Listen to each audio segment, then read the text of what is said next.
प्रकाश का परावर्तन परिभाषा जो कि 120 शब्द में है और ये आप लोग को एग्ज़ाम में ज़्यादा बेनिफिट रहेगा। प्रकाश का परावर्तन वह घटना है जिसमें प्रकाश की किरण किसी चमकदार या समतल सतह जैसे दर्पण से टकराकर उसी माध्यम में वापस लौट आती है। तब प्रकाश किसी वस्तु पर गिरती है तो उसका कुछ भाग लौट जाता है और यही लौटना परावर्तन कहलाता है। परावर्तन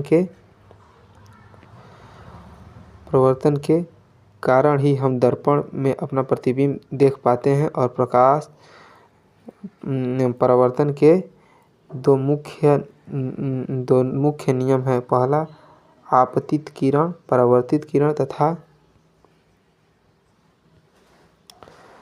आपतन अभिलंब एक ही तल में होते हैं। दूसरा आपतन कोण और परावर्तन कोण बराबर होते हैं जिसमें कोण I बराबर कोण R होता है।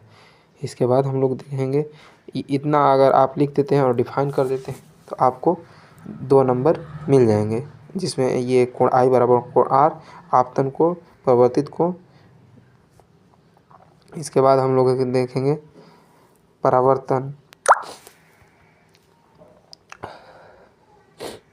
परिभाषा। प्रकाश सतह से टकराकर वापस लौटे उसे परावर्तन कहते हैं। उदाहरण के लिए दर्पण में चेहरा दिखना। पहला नियम आपतित किरण, परावर्तित किरण, अभिलंब एक ही तल में।